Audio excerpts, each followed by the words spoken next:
Glorioso Jesús, a ti la gloria y la honra, mi Dios. Gracias por este tiempo y hoy pedimos, Señor, que tu Santo Espíritu sea en medio de nosotros, que seas tú enseñándonos, mostrándonos tu verdad, Señor, y todo lo relacionado al tema de hoy, que es Primera de Timoteo capítulo 3, versículo 1 al 7, que habla sobre los requisitos de los obispos.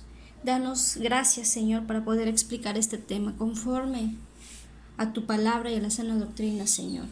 Gracias, te lo pedimos y te lo agradecemos. Amén. Bueno, como lo dije, vamos a ver Primera de Timoteo capítulo 3. Nada más vamos a leer del 1 al 7, porque este capítulo 3 tiene 16 versículos. Bueno, dice así la bendita palabra de Dios. Palabra fiel.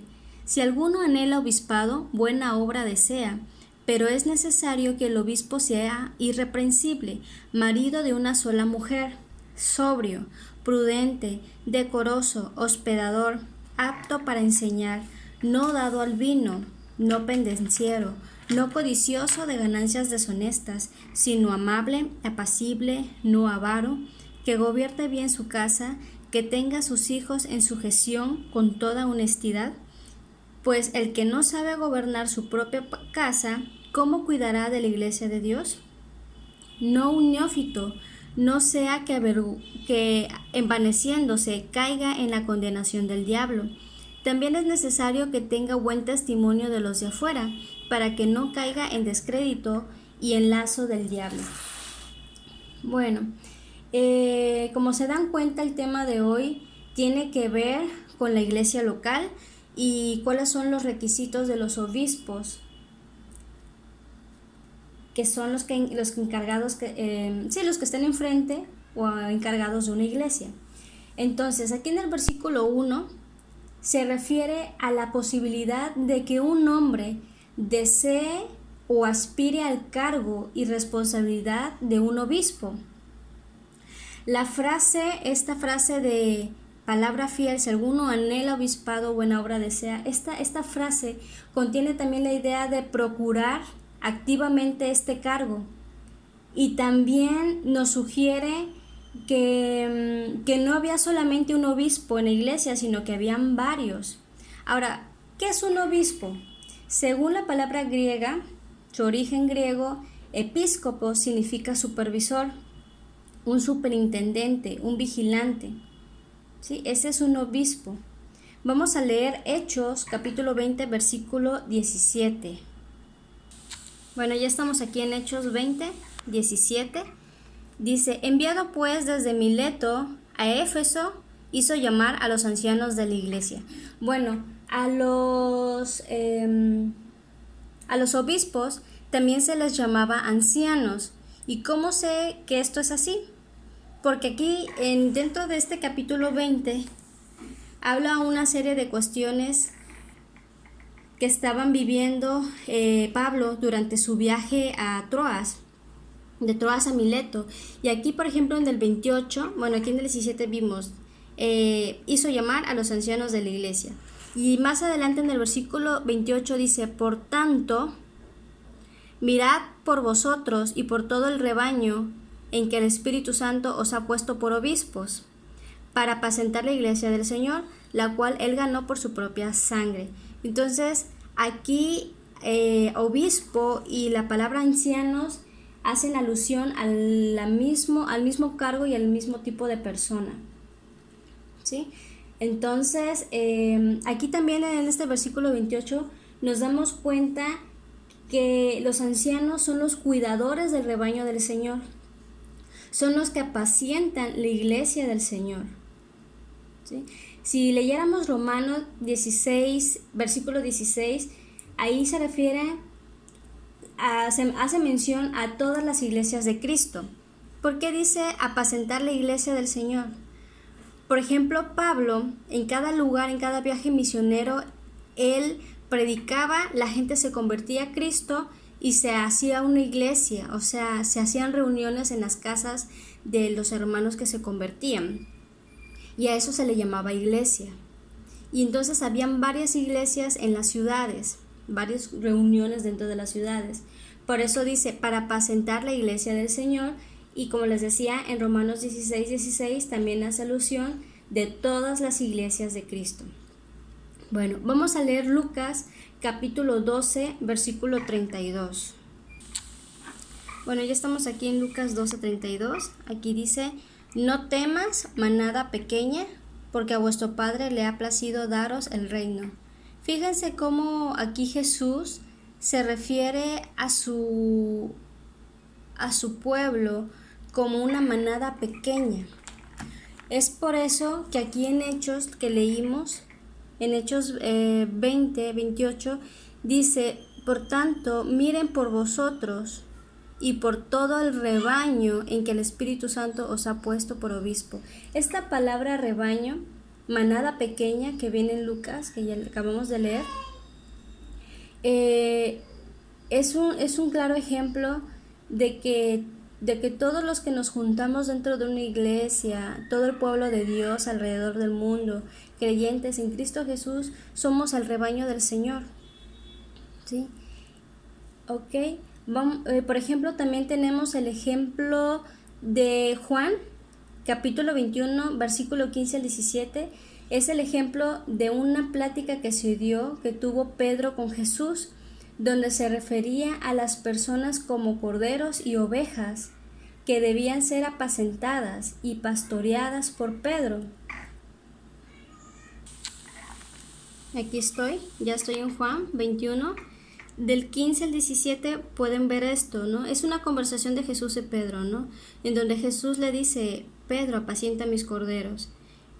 Después en el 16 le vuelve a hacer la misma pregunta, ¿me amas? Y le dijo, apacienta mis ovejas. Y otra vez en el 17 le dice, apacienta mis ovejas. Entonces aquí vemos cómo nosotros somos ese rebaño, esa manada pequeña, y hace referencia a las personas como corderos y ovejas. Apacentar significa dar pasto, en el caso de los animalitos, dar pasto, el pasto verde. Y en el caso de nosotros, el obispo o el anciano es el encargado de apacentar, de dar el alimento al nuevo creyente y a las personas que quieran una búsqueda constante con el Señor. Apacentar es instruir, y pastorear es vigilar, es ser un guardián, ¿sí? Así como el pastor que cuida de sus ovejas mientras comen, los cuida de los lobos, los cuida de los animales salvajes. Entonces eso es apacentar y pastorear, es dar el alimento y vigilarlos, cuidarlos mientras se alimentan. Ahora, ¿por qué el rebaño del Señor necesita ser cuidado? ¿Por qué? Vamos a ver Tito, capítulo 1, versículo 5. Bueno, ya estoy en Tito, dice así, por esta causa te dejé en Creta, para que corrigieses lo deficiente. Fíjense, dice, requisitos de ancianos y obispos.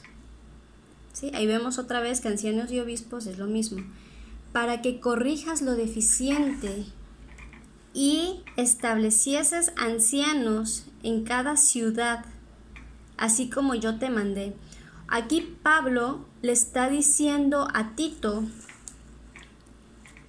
que te tuve que mandar a Creta, Tito, porque necesito que corrijas las deficiencias que tienen las personas que se están convirtiendo a Cristo. Por eso es necesario que establezcas ancianos en cada ciudad, ¿sí? A líderes que puedan instruir, que puedan apacentar, pastorear al pueblo de Dios, ¿sí? Para que nadie se quede con el debido alimento que necesitan. ¿Ok? Entonces, esa es parte por la cual el rebaño del Señor necesita ser cuidado, para no tener deficiencias y para estar bien nutridos, bien cuidados. Otra razón por la que necesitamos ser cuidados es porque hay peligros. Como todo rebaño en lo secular, también hay lobos rapaces. Vamos a leer Ezequiel, capítulo 22, versículo 27. Dice así, Sus príncipes en medio de ella son como lobos que arrebatan presa, derramando sangre para destruir las almas, para obtener ganancias injustas. Entonces los lobos rapaces son los que se aprovechan de los creyentes para obtener ganancias injustas. Estos pueden ser profetas falsos, como dice el versículo 28, dice, y sus profetas recubrían con lodo suelto, profetizándoles vanidad y adivinándoles mentira, diciendo, así ha dicho Jehová el Señor, y Jehová no había dicho nada, no había hablado. Entonces, ¿por qué profetas falsos? Porque, así como lo acabamos de leer, los profetas falsos son estos que instan al pecado, que no instan a la santidad y a la pureza. O sea, animan a lo malo, ¿sí? A todo lo que es contrario a la palabra de Dios. Son profetas falsos que dicen, es que el Señor dice esto, cuando ni siquiera lo que están diciendo es bíblico. Y cuando lo que está diciendo no te lleva a una santidad y a una comunión con Dios. Vamos a leer también Mateo capítulo 7, versículo 15 al 20, para comprender un poquito mejor sobre esto. Ya estoy en Mateo. Dice así la bendita palabra de Dios. Dice, guardaos de los falsos profetas que vienen a vosotros con vestidos de ovejas, pero por dentro son lobos rapaces. Por sus frutos los conoceréis. ¿Acaso se recogen uvas de los espinos o higos de los abrojos? Así todo buen árbol da frutos buenos, pero el árbol malo da frutos malos. No puede el buen árbol dar malos frutos, ni el árbol malo dar frutos buenos. Todo árbol que no da buen fruto es cortado y echado en el fuego. Así que por sus frutos los conoceréis. Bueno, y eso es en cuanto a los falsos profetas, y esto también aplica para todos. ¿Quieres saber si una persona tiene temor a Dios? Entonces fijémonos cómo habla, fijémonos cómo son sus actitudes, cómo se viste, cómo trata a su familia. Y por eso dice, por sus frutos los conoceréis, por sus acciones. Bien. Esa parte donde dice que estos falsos profetas se visten de ovejas, quiere decir que están dentro de la iglesia, camuflajeados, por así decirlo. Ahora, no sé si se han dado cuenta que lo que leímos, por ejemplo, en Juan, de la plática que tuvo Pedro con Jesús, de apacienta mis ovejas, pastorea mis corderos. Esa diferencia de ovejas y corderos, las ovejas son los animalitos adultos y los corderos son las crías. Son comúnmente, se le consideran corderos a los que son menores de 1 año de edad. Entonces, esto nos da una enseñanza también de que tanto el que acaba de recibir a Cristo, o sea, el nuevo creyente, como el que ya lleva un tiempo como creyente, necesita el alimento constante, ¿sí? También lo podemos enfocar a la edad. Tanto los niños como los adultos, los ancianos, necesitan ser nutridos de la palabra de Dios, ¿sí? También Primera de Pedro capítulo 2, 1, 3 dice que son los obispos los que dan esa leche espiritual que necesita verdaderamente un cordero, que necesita tomar, beber, alimentarse. La leche espiritual no adulterada, quiere decir la leche verdadera, la que no está adulterada por los falsos profetas. ¿Okay? También en Efesios capítulo 4 versículo 11 podríamos darnos cuenta que los pastores son lo mismo que anciano y obispo, ¿sí? En Efesios 4 es donde vienen los ministerios y hace la mención de los pastores. Ahora, otro punto importante, aquí regresando a 1 Timoteo 3, otro punto importante es que un obispo nunca tuvo autoridad sobre otros obispos o ancianos, Tampoco tenía autoridad sobre iglesias, o sea, solamente dirigía a la suya propia, ¿no? No tenía autoridad sobre las demás. Y esto no se ve, de tener autoridad sobre otras iglesias, no se ve en ninguna parte de la palabra de Dios. También esta frase que dice, buena obra desea, quiere decir que está buscando un lugar o una posición en la que pueda servir a la iglesia. ¿Sí? El obispado es servir a la iglesia. Entonces por eso dice, buena obra desea. Ya a partir del versículo 2 se mencionan los requisitos para ser un obispo. Y si los enumeráramos son 7. El primero de ellos dice que debe de ser irreprensible. Esto significa que debe de ser irreprochable, que vive rectamente, que no merece reprensión. Un ejemplo de esto es Noé. Si ustedes leen Génesis capítulo 6 versículo 9, dice que Noé era un varón justo y perfecto. La verdad que yo cuando leí esto dije, wow, qué honor y qué honra de que Dios tenga ese concepto pues de ti, ¿no? En este caso de Noé, justo y perfecto. Y ahí dice que era justo y perfecto en su generación. Dios nos dé la oportunidad de esforzarnos y de alcanzar la verdad que esta gracia. Porque si Él pudo, yo creo que nosotros también podemos esforzarnos y limpiarnos constantemente de todo. Ahora, esto de ser irreprensible también quiere decir que debe ser irreprensible aún en el sentido de que no será hallado culpable de nada de lo cual pueda ser acusado. Ya saben que es común que cualquiera que ocupe un cargo es difamado o acusado de algo, ¿no? Pero aquí lo importante es que no se halle culpable, ¿no? Que sea irreprensible, irreprochable. Ahora el otro requisito es que sea marido de una sola mujer. Esto puede ser interpretado por dos formas diferentes. Podría significar que debería ser casado. Se cree que Pablo estaba pensando en esta opción de que debería ser casado, pero también muchos dicen que Pablo no era casado, hablando de Pablo. ¿Sí?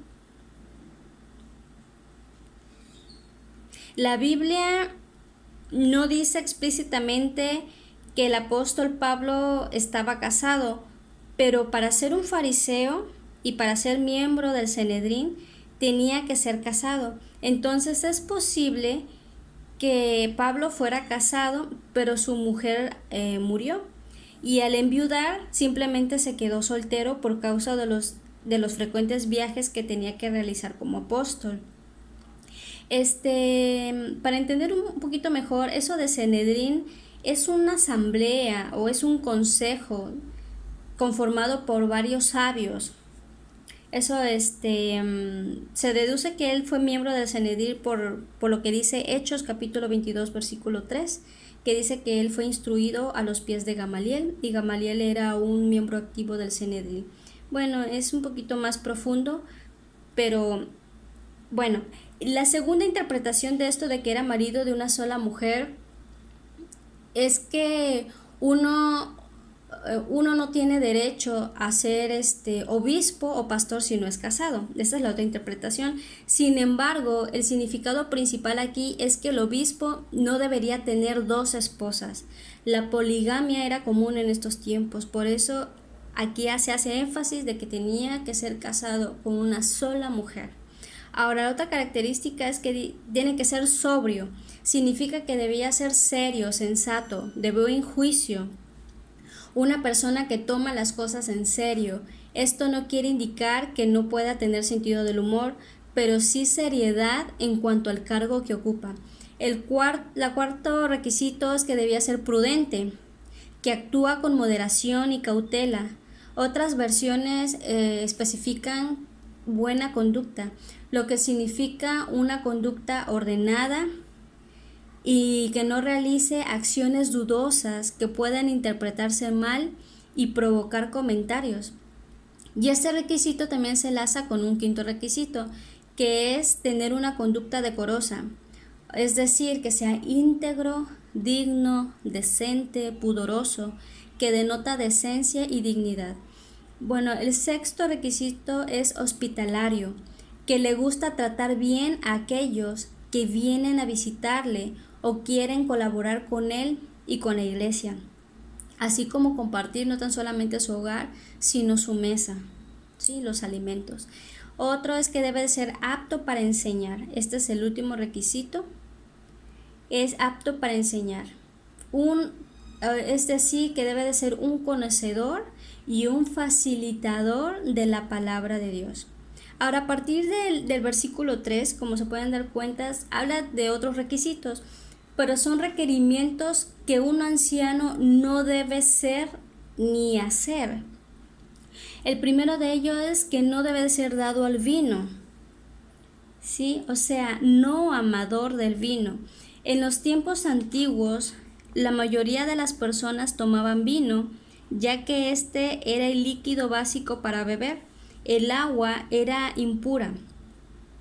Y mezclar el vino con agua no solo suavizaba significativamente el contenido de alcohol, sino que purificaba el agua. Entonces esta frase significa que un anciano es un hombre que no tiene fama de bebedor y no participa en escenas asociadas con bebidas. Qué interesante, ¿no? Entonces, la Biblia enseña también las trágicas consecuencias cuando los pastores u obispos son borrachos. Tenemos el ejemplo del profeta Isaías. El profeta Isaías dijo en Isaías 28:7, dice, pero también estos erraron con el vino y con sidra, se entontecieron. El sacerdote y profeta erraron con sidra, fueron trastornados por el vino. Se aturdieron con sidra, erraron en la visión, tropezaron en el juicio. Qué tremendo, ¿verdad? Y ustedes en sus casas busquen también ahí mismo en el libro de Isaías, capítulo 56, versículo 9 al 12. Ahí añade más cosas sobre las negativas que causa las bebidas en la vida de un sacerdote, de un pastor. Ahora, la segunda es que dice que no debe de ser pendenciero, ¿sí? Esto quiere decir que no es amigo de peleas, no es agresivo, no es violento. Ahora, la tercera es que no es codicioso de ganancias deshonestas. En primer lugar, esto indica que no cae en la avaricia.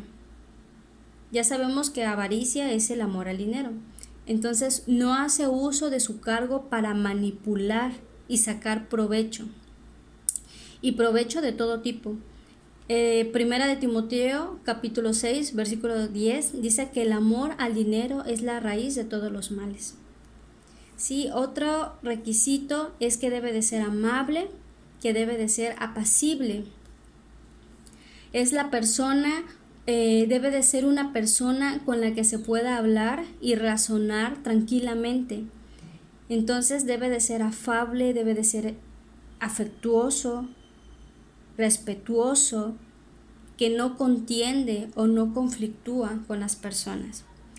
Ahora dice que no debe de ser avaro, es decir, que no ama el dinero, que no caiga en la idolatría, ¿sí? Porque con las personas cuando ya idolatran el dinero es un afán desordenado por adquirir y por poseer riquezas por encima de todo y de todos. El sexto requisito lo vemos en el versículo 4, dice que gobierne bien su casa, que tenga a sus hijos en sujeción en toda honestidad. Bueno, quiere decir que sus hijos, que ejerza su autoridad sobre su propia familia, sin ser, por supuesto, un dictador, ¿sí? ¿Sí? Entonces, esto también lo podemos leer en Tito 1:6. Tito 1:6 dice, el que fuera irreprensible, marido de una sola mujer, dice, y tenga hijos creyentes que no estén acusados de disolución y de rebeldía. Entonces, aquí en el versículo 4 también nos está enseñando que debe de ser capaz de educar a sus hijos para que sean creyentes. Sus hijos deben de ser creyentes, deben de tener buen testimonio, ¿sí? Ok, ahora el versículo 5 es el séptimo requisito, ¿sí?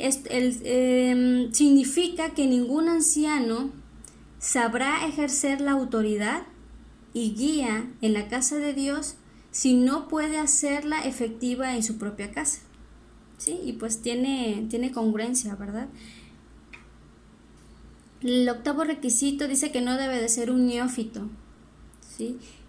No envanecido, o sea, no soberbio, no altivo, ¿sí? No, por ejemplo, eso también quiere decir que el anciano no debe de ser un recién convertido, sino ya llevar un cierto tiempo, no un niño en la fe, sino ya un hombre maduro en la fe. Debe tener conocimiento profundo, estar debidamente informado y preparado, un conocimiento bíblico bueno o teológico adecuado. La parte de no envanecido, recordemos el caso de Satanás. Sí, a Satanás le pasó, él se envaneció y por este pecado fue desterrado de su cargo. ¿Ok? Entonces, el problema del envanecimiento. Y por último, dice que debe de dar buen testimonio a los no creyentes, ¿sí? Esa parte de a los de afuera quiere decir a los que no pertenecen a la iglesia, ¿sí? No caer en descrédito, no debe tener mala reputación. Por ejemplo, una persona, un pastor, un obispo o anciano que no paga sus cuentas o no se puede confiar en él, o que es mentiroso, o que trata mal a su esposa, a sus hijos, no califica para este puesto, ¿sí? Si no califica, si tiene todas estas cualidades negativas, entonces representaría más al diablo que a la causa de Cristo. Qué feo, ¿verdad? Y bueno, esta sería la enseñanza. Vamos a orar. Padre Santo, gracias por tu palabra, gracias porque tú estableciste los requisitos para un verdadero siervo, obispo, que dirija, apaciente y pastoree tu rebaño, Señor, a tu pueblo santo. Gracias, Dios, por la vida de todos aquellos hombres, varones de Dios, que tú has levantado para tu servicio. Ayúdales, fortaléceles. No es algo fácil. Me imagino yo que ha de ser un trabajo pesado, cansado, que implica mucho trabajo, mucho tiempo. Y por todos aquellos ancianos que están gobernando bien las iglesias, que están ejerciendo bien su rol. Tu palabra dice que tú los tienes por dignos de doble honor, y mayormente a los que trabajan en predicar y enseñar. Gracias, Señor. Gracias por la vida de ellos, Padre. Bendícelos, Dios, a todos tus servidores alrededor del mundo que se han levantado como líderes para predicar tu palabra viva, para predicar y enseñar la sana doctrina, Señor. Bendice a sus esposas, a sus hijos, Señor. Si están desanimados, si están enfermos, tráeles sanidad, tráeles salud. Y gracias por levantarlos, porque ellos fueron obedientes al llamado del obispado, Dios. Gracias por la vida de cada uno de ellos, Dios. Sean bendecidos todos ellos en el nombre de Jesús. Y permítenos, Dios, aquellas personas que están conociendo cada día más tu palabra y deseen congregarse en una iglesia donde se predica tu palabra, concede que lleguen al lugar donde tú quieres que ellos estén, donde quieres que ellos aprendan y sean pastoreados y sean alimentados con la buena enseñanza, con la leche espiritual no adulterada, Señor. Tú dirígeles donde se deban de congregar. Te lo pido y te lo agradezco, mi Dios, mi Rey. En el nombre de Jesús. Amén.